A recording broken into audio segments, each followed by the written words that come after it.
Hi everyone, and welcome to Chatty AF, the Anime Feminist podcast. My name's Amelia, I'm the editor-in-chief of Anime Feminist, and I'm joined today by Peter Phobian and Vrai Kaiser. If you guys would like to introduce yourselves.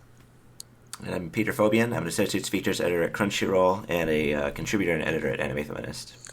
Hey, I'm Vrai Kaiser. I'm a contributor and editor at Anime Feminist, and I do other things on the internet. You can find me on Twitter at WriterVry.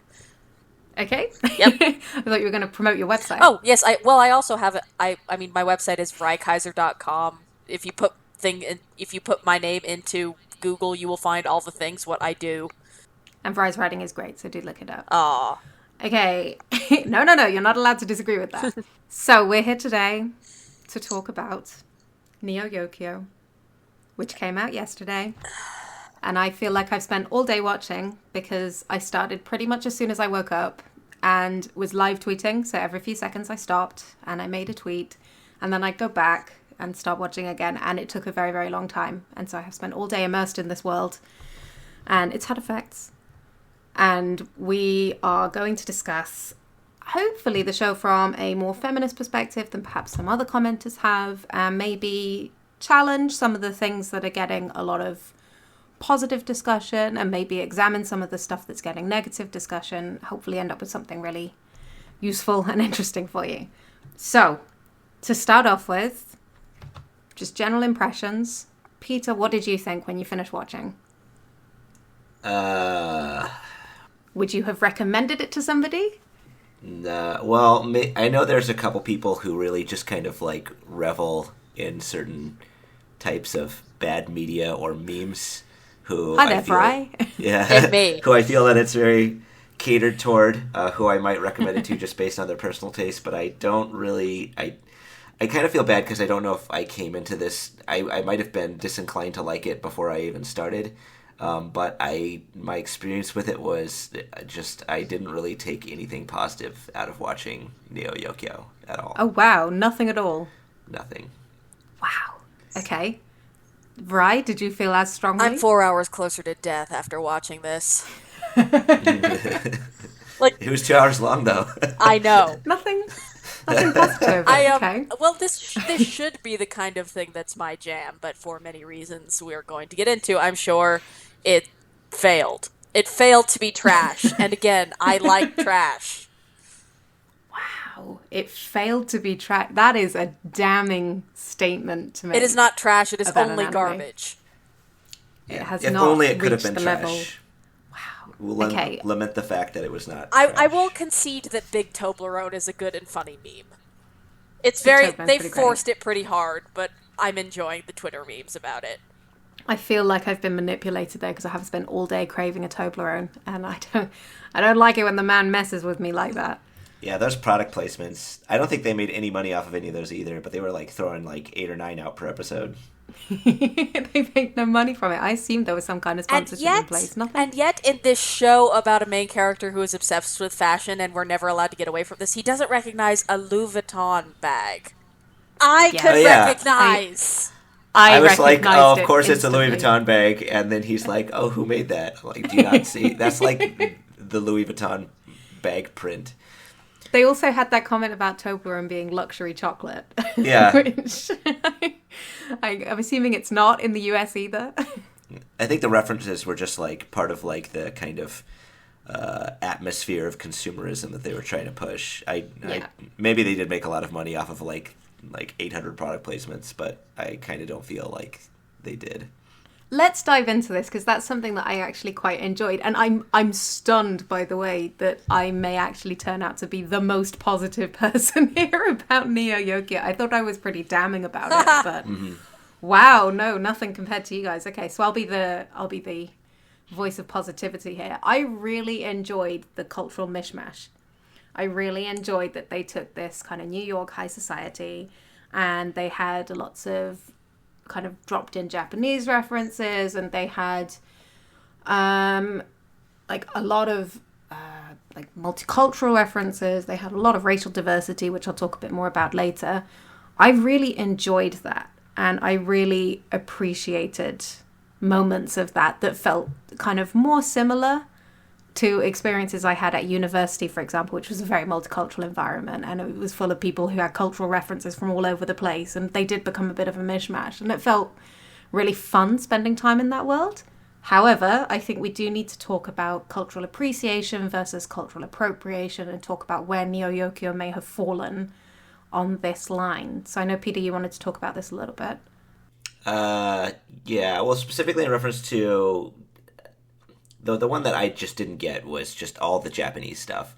I kind of feel like this might have just been a method of marketing the show to anime fans, and it's my opinion that I think that they just got Japanese studios and a director involved so that they could say a Japanese studio and director was involved, not because there were a couple scenes that were obviously, I feel like the work that they did was like a couple of the action scenes where he's fighting a demon or something, and it actually has like a camera pan or something that looks like character animation or something like that.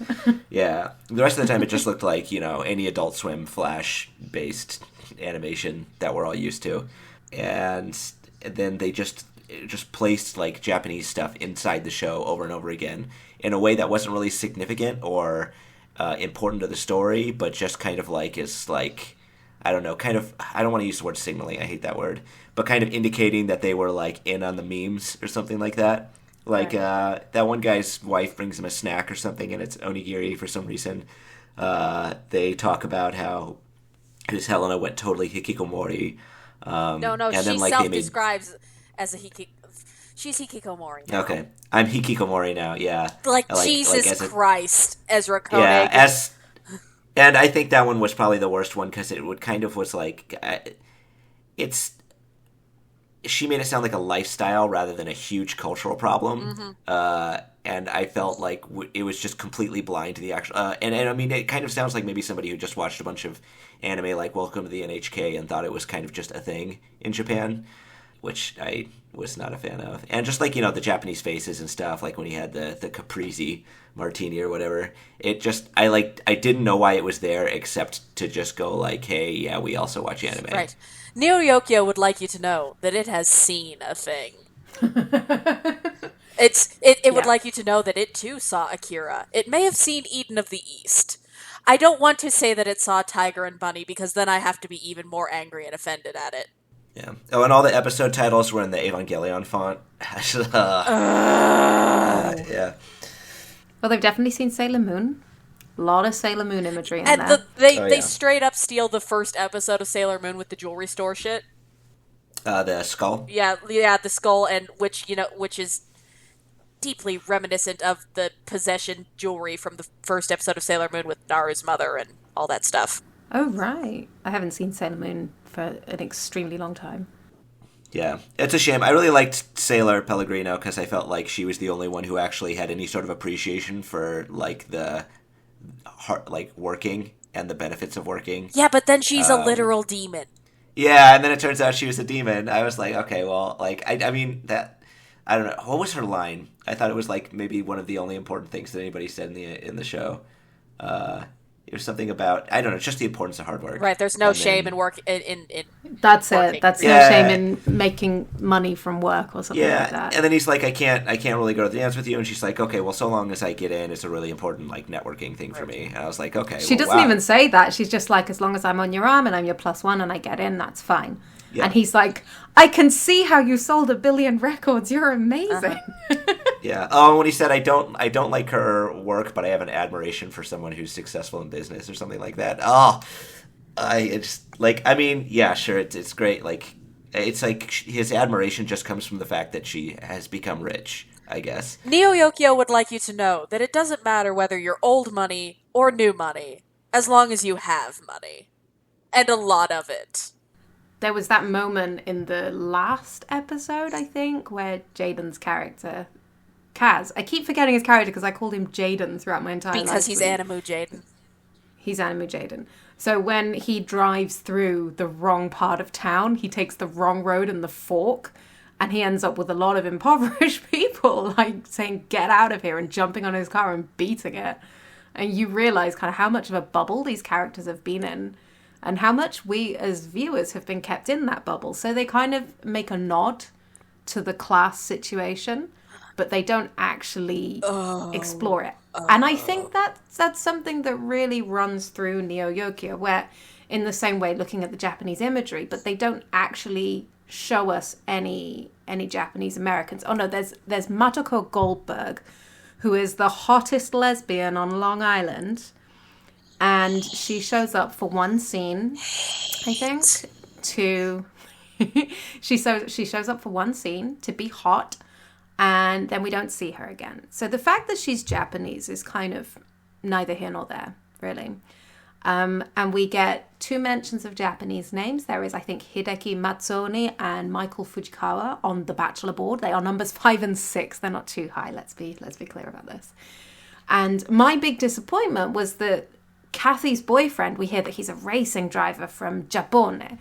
And I was thinking, oh my goodness, they're going to get a Japanese guy to be the love interest to this investment banker who's in San Francisco, who is clearly like the desired love interest of Jaden.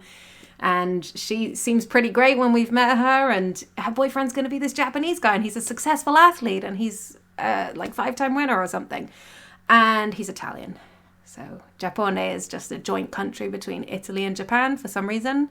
It's never explained, it's never explored, but it is used to kind of erase Japaneseness while at the same time paying lip service to Japaneseness. And I think that's something that they're quite guilty of in this anime in a number of circumstances. Yeah, that hearing you describe... well, you mentioned in one of your tweets, actually, that a thing that I thought was really interesting, that I think it's Lexi and his use of language that was initially interesting to you, but then fades away because everybody speaks the same and seems to be basically the same social strata, regardless of race. So he shows up and he's like, that looks like a dope ass whatever. That's a dope ass watch, dog. And it's like, okay, is there a purpose to this?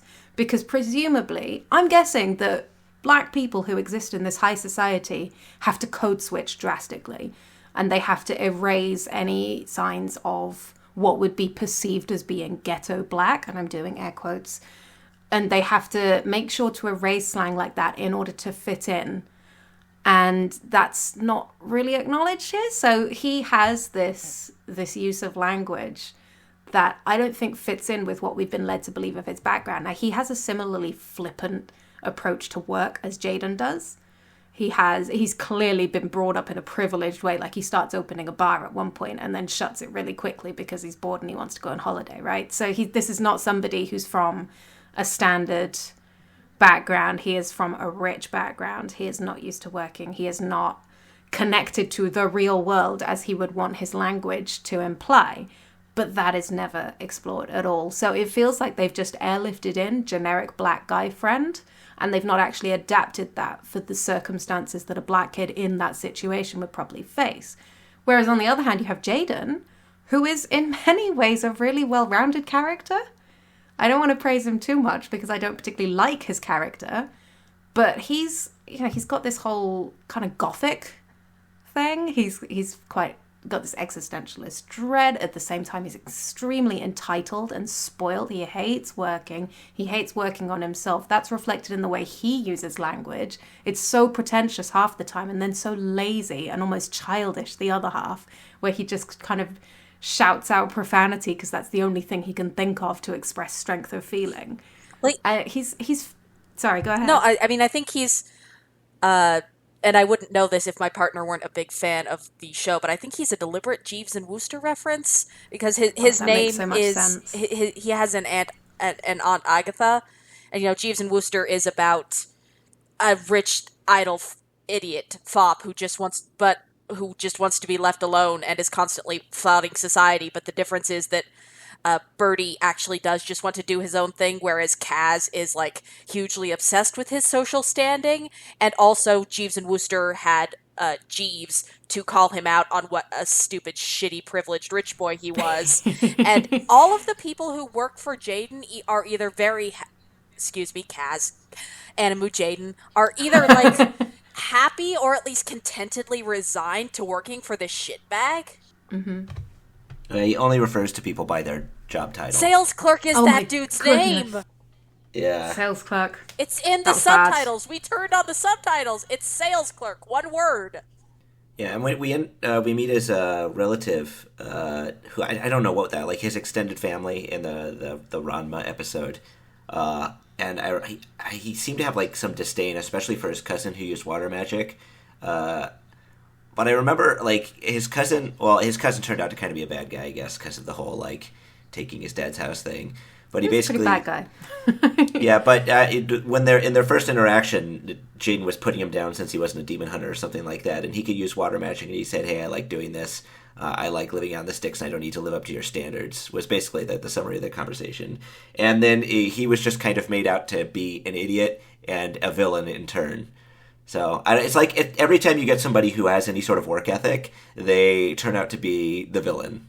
I think work ethic's a strong word to apply to that character who specifically wanted to effectively get his father out of the way so that he could just live in this big fancy house without having to pay for it. Again, at least in the context of that conversation, he was basically saying, "I like being a pool boy, and if I like that, that's none of your business." Yeah, yeah. But then it turned out it was all a smokescreen because he was stealing his dad's house. He's a difficult character. Sorry, go ahead, Vrai. You want to say something? It's just every time...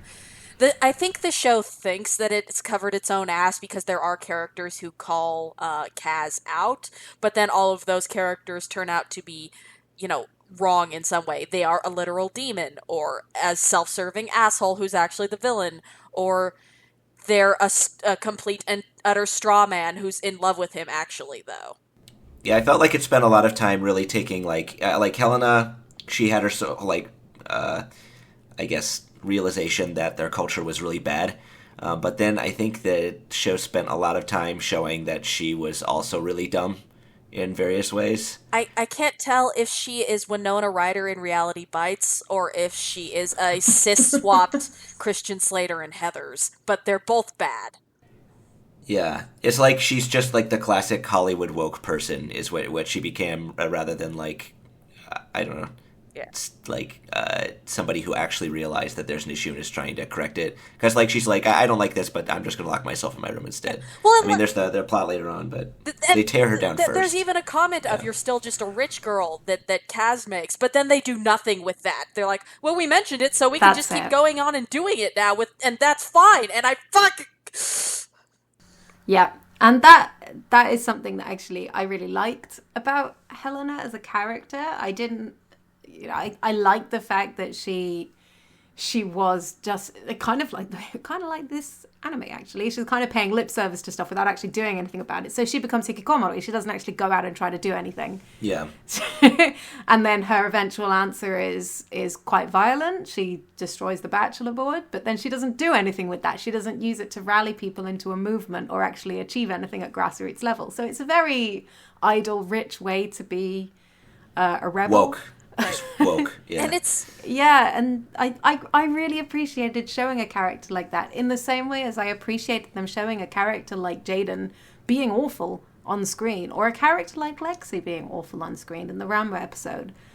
And I like that they showed the awfulness. What I don't like is the character seemed to suffer no consequences for it. It was not explored. It led to no self-reflection at all. I think what it was trying to do was make one of those shows where like everybody is bad. Which can be good. I mean, like there's Always Sunny in Philadelphia is the classic example. Yeah. Yeah, like you hate all the characters, but like if in the context of the world that they're in, they're like not good people. Or like if it's in like, I don't know, some literature's done it where it's like it's trying to say something about modern culture or something like that. But I feel like the show never took any effort to actually make any sort of consistent message. Or they didn't do anything with the fact that these people sucked. But it didn't choose not to do anything. If they'd taken a no hugging, no learning approach and just said, this is it, this is how awful people are, they would be just as awful in a sci-fi version of New York as they are currently in New York or anywhere else. That would be fine, but that's not what they did. They were actively presenting themselves as being more progressive, and I take slight issue with that. Yeah, and it's just too stupid. Because I think to tell shows about terrible people, you have to be a better writer than this show has. I'm not going to dive into our critique of the writers or anything on that score, but I would like to talk about episode 4, so I'm sure it'll come up naturally.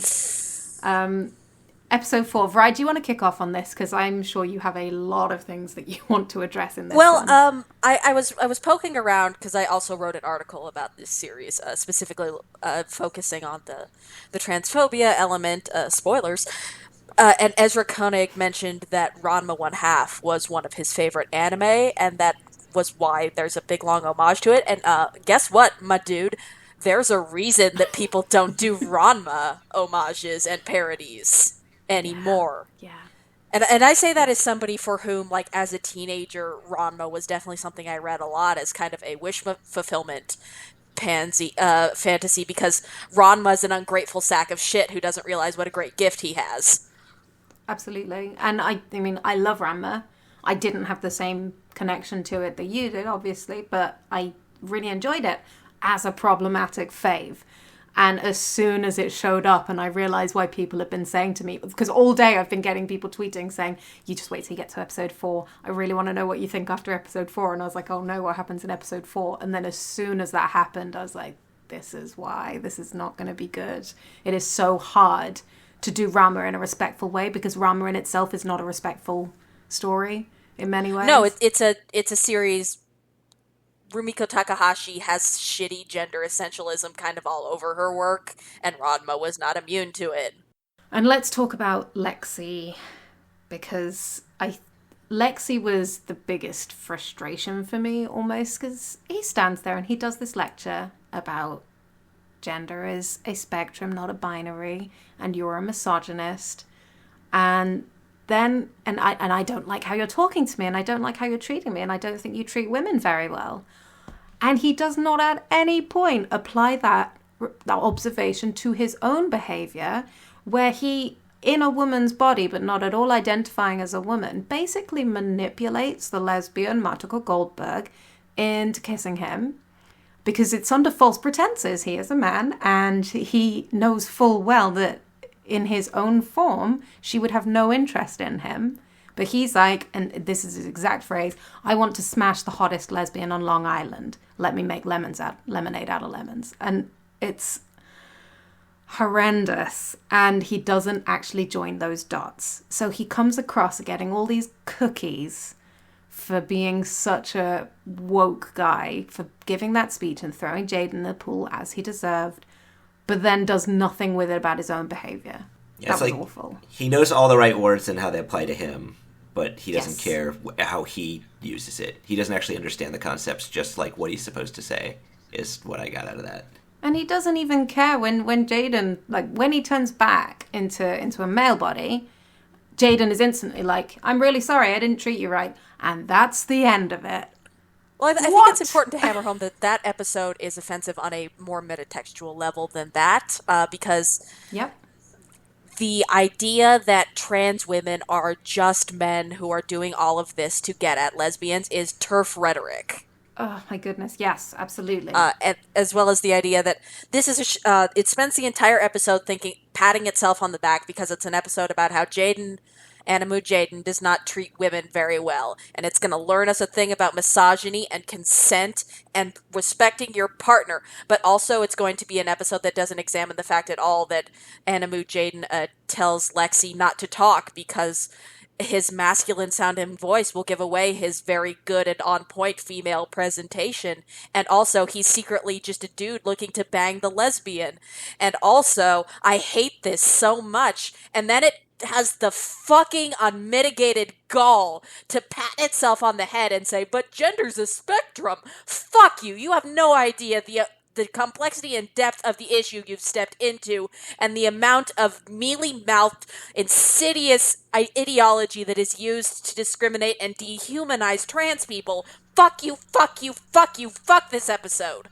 I just want to, like, give you a round of applause for that. I'm incapable with just 2 hands, but seriously, all of the above. I mean, I wrote this in my live tweet, but you know, I've been with guys before who put conditions on public interactions. You know, don't talk to me when I'm over here or whatever.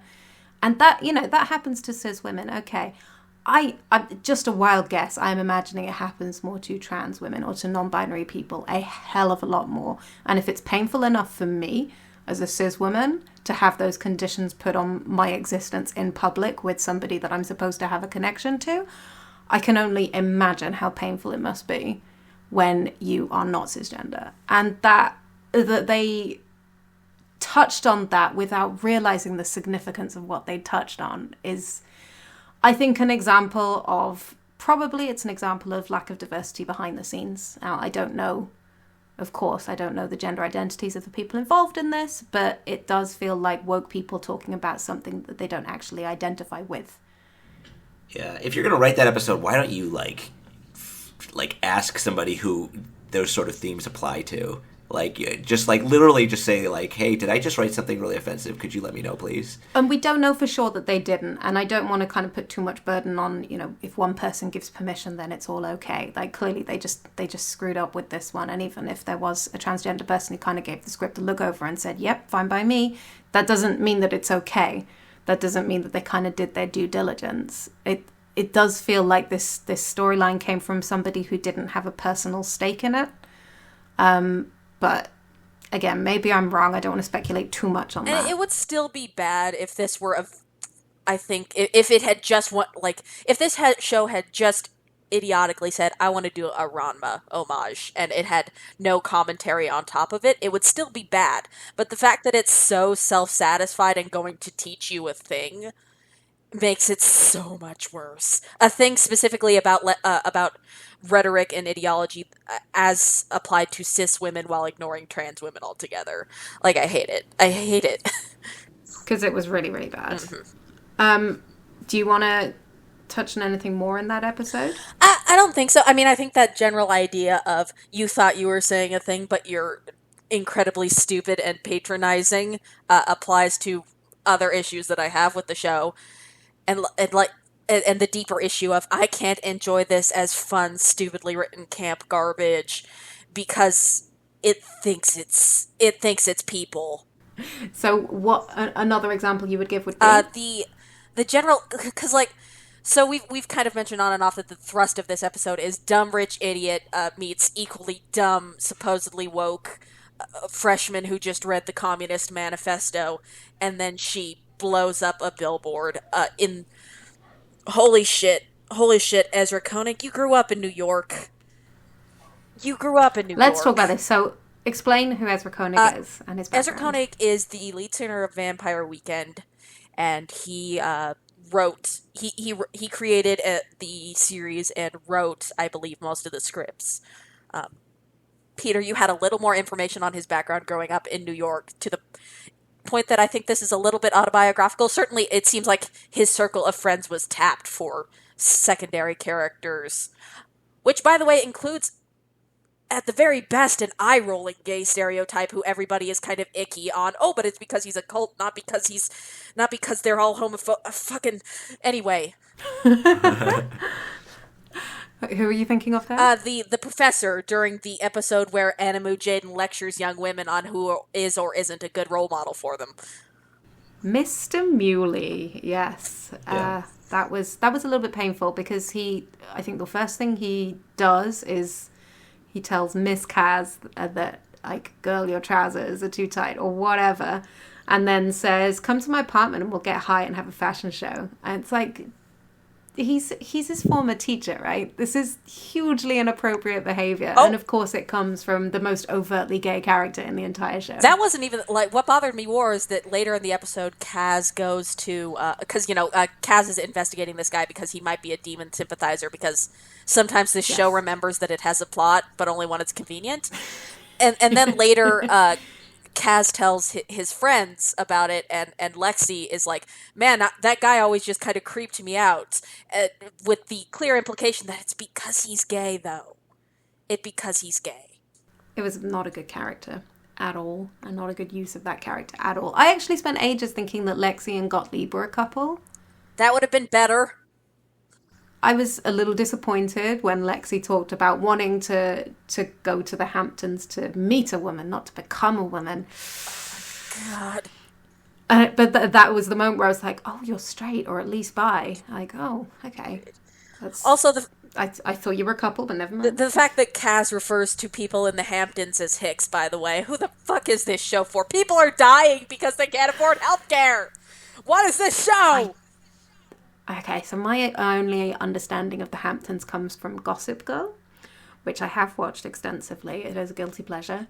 And yeah, I don't know a lot about the Hamptons, but certainly it is not a word I would have associated with hick ever under any circumstances. So I watched that and I was like, oh really? I had no idea. Is it a really rural area? I didn't have a clue.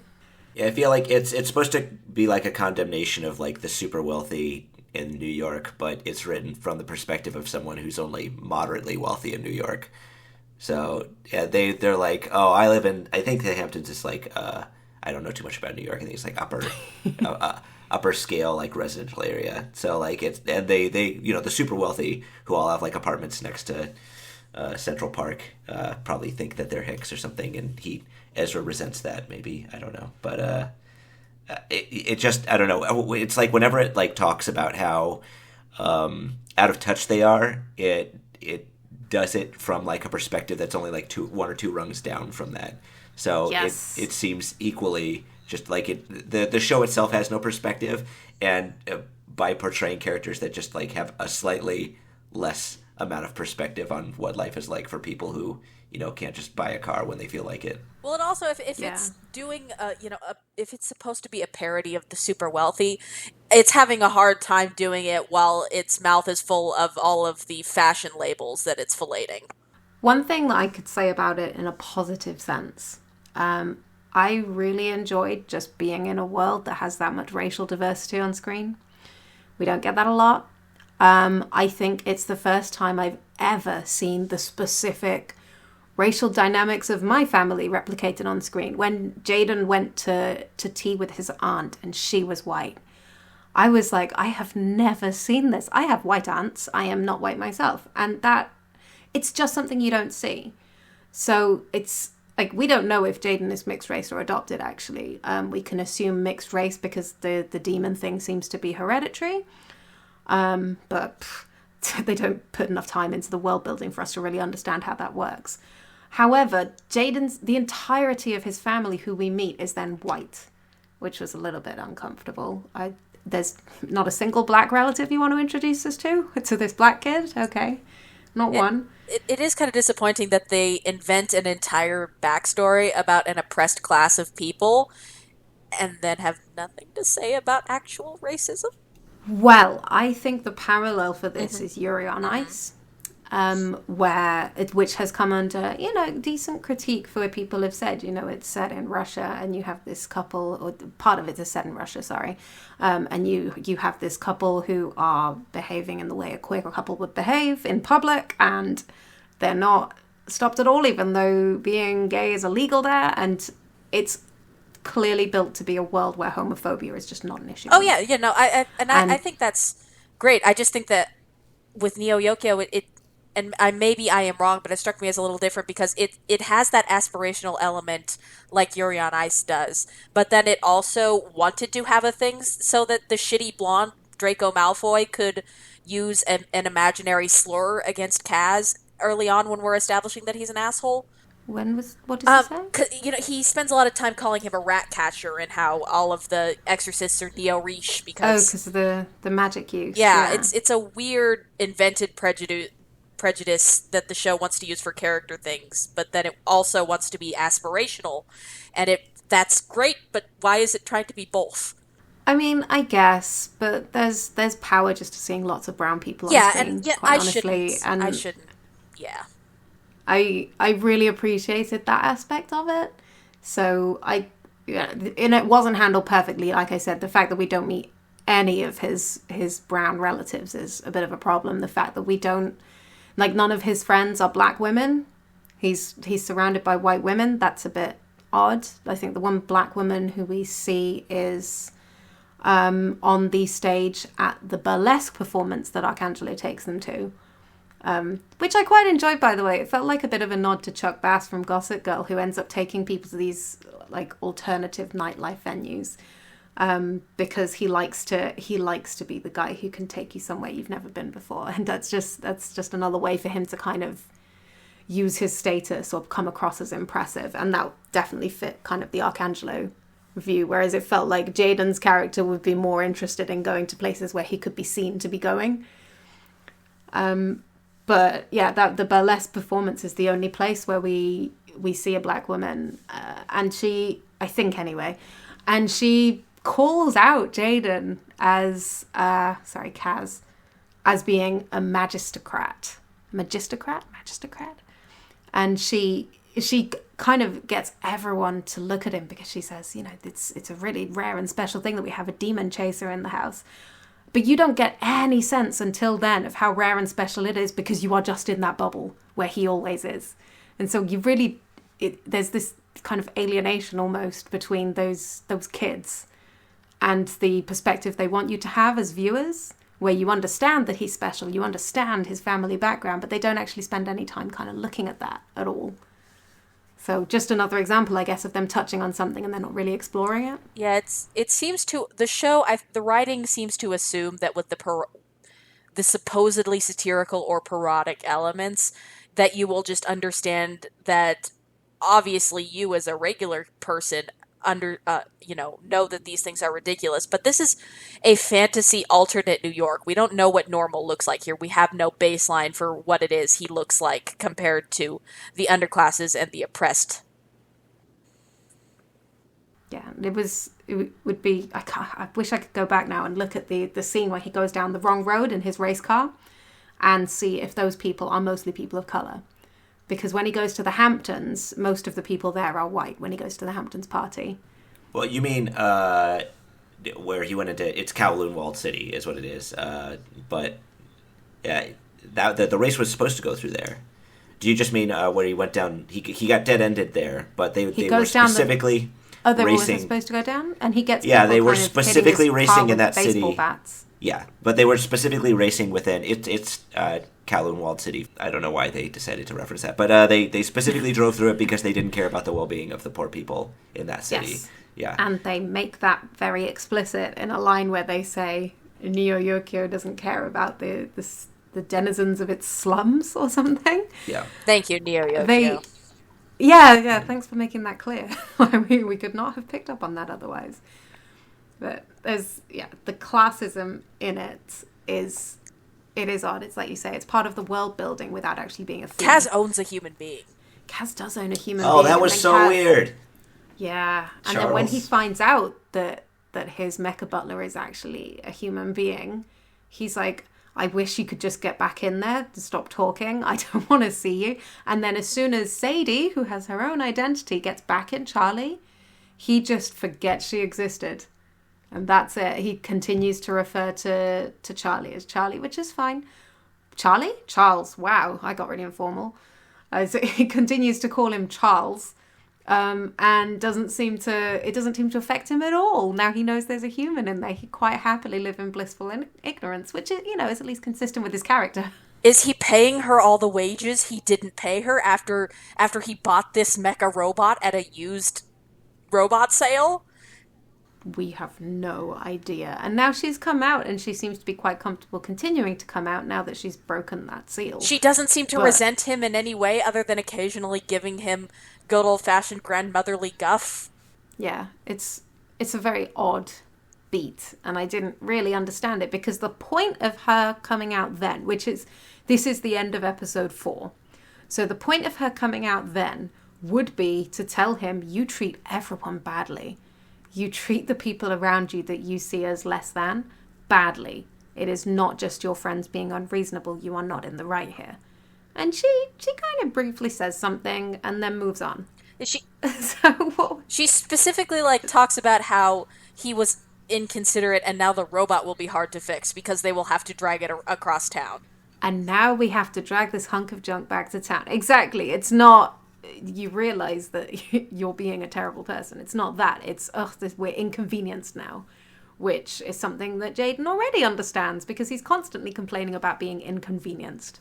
He had to walk a whole extra 6 blocks to get to his house, and it's framed like a walk of sadness. But see, I quite like that stuff when they lean into the fact that he is such a Deluded. spoiled brat. Yeah, like when they have, I think it's in the first episode, and I kind of love this moment when his aunt is like, finish your tiramisu. And you have this close-up of the tiramisu and really dramatic music, and it tilts up to his face looking all forlorn, and he just says, I've lost my appetite.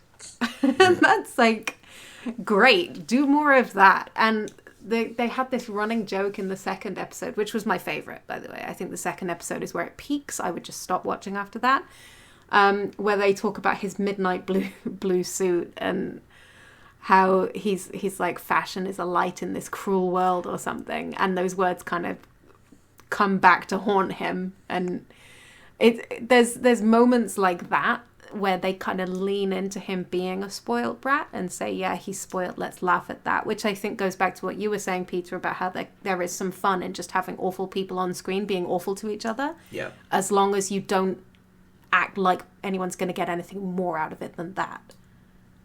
Or it's got to be one or the other. It's either got to be It's Always Sunny in Philadelphia or I don't know, The Great Gatsby. You got to be either trying to accomplish something or not trying to accomplish anything, I think. Yes. I feel like exactly. it just felt like this really half-assed attempt at commentary, which just made it bad in both ways that it could be bad, because they made a dishonest attempt at doing that. I mean, I got the humor that they were going for every time Jaden was like making it. We're just gonna call him Jaden forever. Every time he deserves it. Yeah, like something not really like we would be happy for something like that to happen to us, but he acts like it's such a trial. It's funny because he's like, I don't know, because he's because he's such a shitbag. I would argue that, speaking as somebody who really loves Always Sunny, these are people who live in the gutter and who always lose. But they love each other, and it's kind of sweet occasionally. Like, Always Sunny is very cunningly written to make sure that these characters look the fool. And in a way that is so smart. And Jaden, not only is Jaden the idle rich and so stupid, he wins every time, other than these mild inconveniences. Like, he's never made to look absurd in any way beyond that brief, ironic remove of, oh, don't we know that this guy's actually a fucking asshole? Yeah, the Always Sunny guys never win, ever. And I think that's very intentional. Yeah, of course. That's why it's acceptable. Like, otherwise it would feel deeply unfair. And it does feel deeply unfair. And it really reminded me of Gossip Girl in that way. And I think that's absolutely intentional. Like, I'm assuming that somebody on the staff had actually seen it. Yeah, like, this show wants to be something like that, but it fails to understand the structure of how those shows work and what makes them appealing. Well, you can see the pivot that's happening, right? Because, basically the series just ends, obviously, with the intention to make more episodes. God, I'll burn down maybe the internet. Possibly realizing the city's not so great, right? And despite all the missteps with I don't know what they were trying to do with Helena, really, but it turns out destroying the Bachelor board was a good idea, because after that, I think Arcangelo actually became my favorite character of the series after the Bachelor board was destroyed.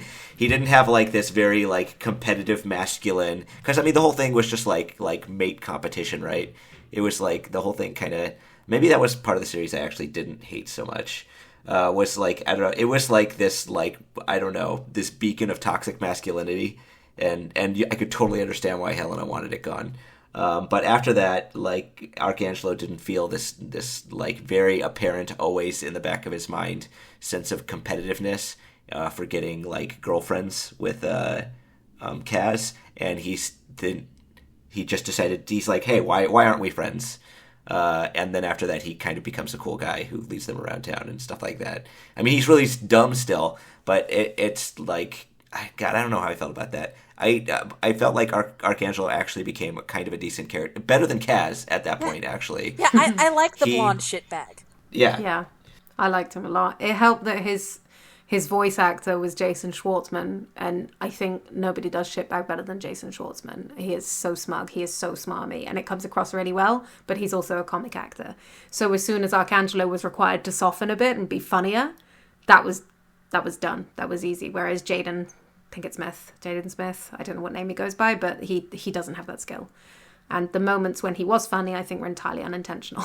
So, yes, they had like Jaden. an all-star cast of like they had like Steve Buscemi and Susan Sarandon and stuff like that, and then they have Jaden Smith, who is like famously flat and lacking any kind of affect as the main character, which I didn't understand. That's literally the joke about Jaden Smith.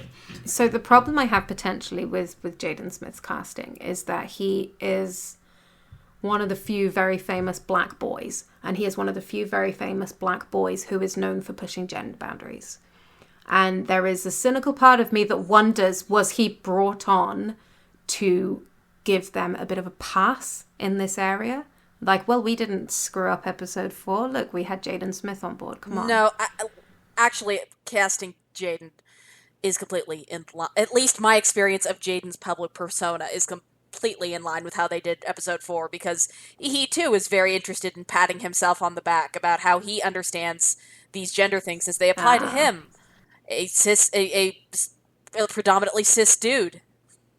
And I don't care. Jaden, to me, in my experience of him, is in that line of smugly stating, gender's a binary, not a spectrum, after I did all this other shit in this horrible episode. Spectrum, not there a binary? we go. Yeah. Yep. So he'll say this stuff, but not actually back it up in his Doesn't actions. seem to grasp what it's... You're just saying words. You're saying words, and words mean things. That's good to know then. So these people who potentially kind of hired him in part because he has this reputation, actually the reputation is pretty unjustified. At least, like, that's the only, I can't... I try not to be too hard on Jaden Smith through all this, because I think he's kind of a performative asshole whose career was bought every step of the way, but he's also 19, and if I had that much money and rich parents, I would have bought myself a career too. I do blame Ezra Koenig. I blame him for all of this. This is it. I don't want to be terribly harsh on Jaden, but I do want to question whether there were reasons for hiring him that had nothing to do with his ability to voice act animation. And not to step on you or say you're wrong. Well, I mean, if you look at living like circumstances, it's like a 1-for-1 between Jaden and Kaz. So yeah. Lauren made a comment online about how his lines all sounded like they'd been workshopped so they could be Jaden Smith's tweets. Yeah. Yes. Which at moments, like, absolutely it felt that way. He's got a really distinct style in his Twitter, and the script did feel like that at moments. But that again, I don't think that Kaz Khan was a bad character. I think that Kaz Khan is actually in many ways a very interesting, well-rounded character, but the character doesn't face any consequences and the character doesn't really learn anything. So it's sort of a waste of what is a really rare example of quite such a fleshed out black main character, I think. So that's a bit of a shame. It's a bit of a missed opportunity. Yeah, I mean, I think you could have you would have needed a much stronger framework for a character like Kaz to work and not come across as completely frustrating. But I see what you mean. Like, in a better story, yeah, I could find that kind of character interesting. Like, or this character specifically. Yeah, absolutely. And I think that there's a lot you can do with the idea of young black men in a privileged world.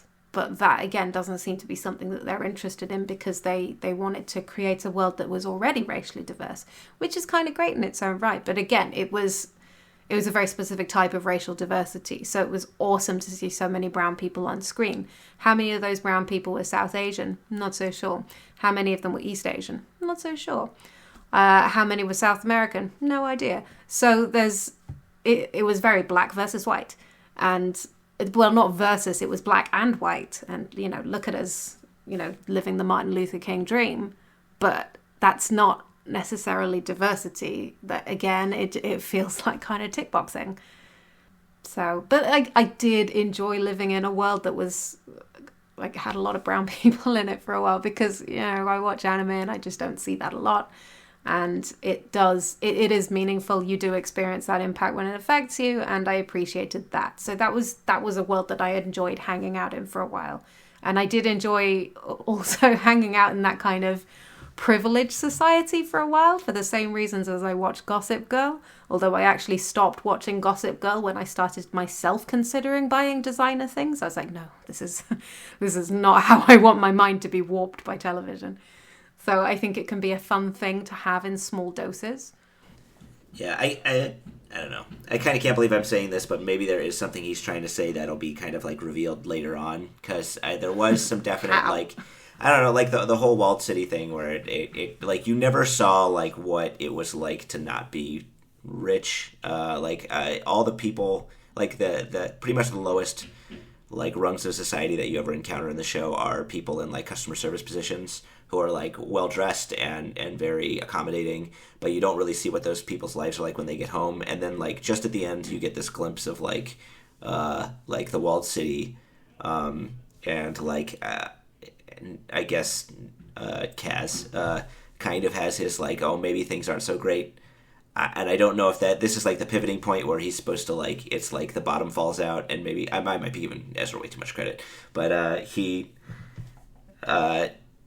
might realize that it sucks, yeah, right? And then he might decide like, oh wait, Helena was right, maybe we should do something that'll change this really bad dynamic we have. But I concede that it might be, God forbid if it gets another season, I concede that it might be trying to say something, but the thing is that I don't care at this point. Like, it's spent all of my goodwill. Like, the big climax of the series is blowing up the Bachelor board, which is supposed to be this big move of, revolution towards a freer society by, again, a freshman who read the Communist Manifesto. And the thrust of this is that we're meant to be along with Animu Jaden, thinking, maybe what she did was justified after all, man. It really makes you think. Except that this Bachelor board has nothing to do with the actual plight of the oppressed minority. It applies only to the most wealthy of the wealthy. We only care because it's the thing around which Kaz structures his social life. Who gives a fuck about everybody else who's not incredibly rich and on this board specifically? And to do this incredibly shallow, empty gesture of woke, meaningless rioting towards supposed social justice, as the episode uses some really potent imagery. Like, it blew up a building in a crowded New York cityscape. And I'm not saying you can't do something with that, but you better damn well be prepared to say something deep and meaningful that you thought out with it. See, I didn't pick up on the 9/11 imagery first time round, and it took our tweets for me to kind of get that. And also in episode 6, it makes it really explicit when it says something like that was a symbol of the subjugated working class, of greed. Bull fucking shit, and it is. It doesn't apply to that. Sorry, really, please go on. It really isn't, and it's. I guess you could make the argument that just the existence of a sign of this upper class echelon is enough. Like, it doesn't matter that it's structured around romantic relationships. Like, just having that front and center in Times Square, like that's enough. In the same way as, I guess, the existence of the aristocracy in the UK. I mean, just the fact that they exist and there are magazines obsessed with them, like that in itself is something that you could see worthy of destruction.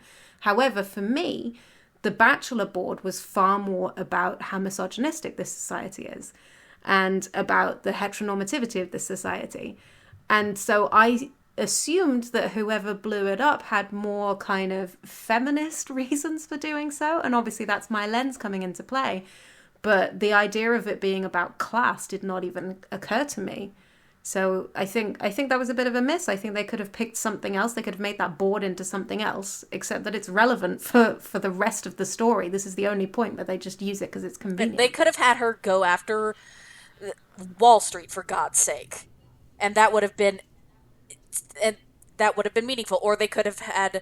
I don't think this series is smart enough to be building up to saying, these are children playing with very important issues they don't understand and hurting people. I think it really thinks it's saying something about people becoming woke and fighting the man, and I really resent that. Which is a shame, because actually I think their message of privileged kids get these ideas in their head and then don't do anything properly with them is far more powerful to kind of emphasize the strength of grassroots action that they're not taking. I think that's far more interesting.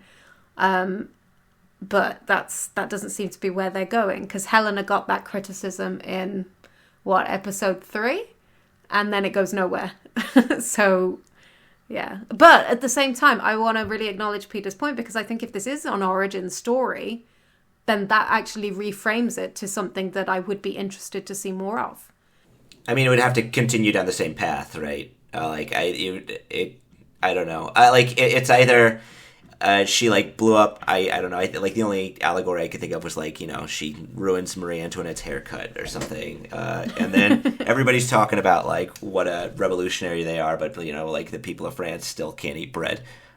So it's like these aristocrats thinking that they're like making some sort of meaningful social difference when actually they've done absolutely nothing and people are still starving, which is basically what's actually happening. So if they showed any indication that they were aware of that, like I don't know if Helena's fans or even like the main characters were talking about like what like a crazy difference she made for everybody in the city or something like that, would like juxtaposed against something that makes it obvious that like absolutely nothing has actually changed, that could be meaningful. Or if it's just like step one of many steps that eventually lead Jaden to like actually see that there's like this supporting class of people who aren't getting the things that they need to live happily, who allow him to like give a shit about like what year a certain perfume was made.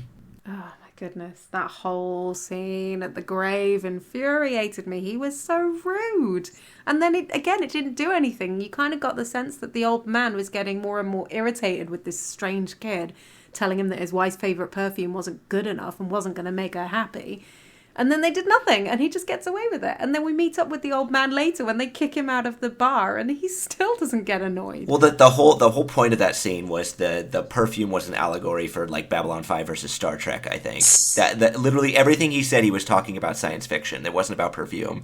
But the situation they put him in to have that sort of like allegorical joke was just he was just him berating an old man at his wife's grave. So seriously, that's awkward. Yeah, that was the joke. He was talking about science fiction, not perfume. Oh my goodness. Ha ha ha. Hilarious. You're not changed your mind on it, Vrai? I'm even closer to death and still talking about this show. Okay, let's wrap it up. Do either of you got anything more you want to address before we close this down? I like your ideas, Peter, but I don't think the show is going to do any of the good ideas what you had. Yeah, I guess that this is like my best case scenario. This is what they're going with, but even if they do it, I don't have any confidence that it would be well executed based on the first season. So it's just like I said at the beginning, I finished the series, and I don't feel anything good about it, really. Well, I like to be optimistic. I will say that I can appreciate that. I can respect that. One way in which this differs from most of the anime we talk about is that the staff behind it are English speakers. So actually, one of the executive producers followed me on Twitter while I was live tweeting this, which was a little bit unnerving, but I don't think I changed my response as a result. So I think that they are paying attention to the response that this gets, and there is a chance that they will take some of this on board, and that they will actually really consider some of the criticisms that it gets, hopefully particularly around issues like race and gender identity and sexuality, and that they actually kind of put their money where their mouth is as progressive men, presumably, who want to do right by these communities. So let's end on that positive note of hope. Our crossed fingers. And crossed fingers all around. And hopefully, if it does get a second season, we will see some acknowledgement of those issues and we will see some improvement in those areas. However, I did enjoy watching Neo Yokio. I do intend to watch it with my housemates. I think they'll enjoy it.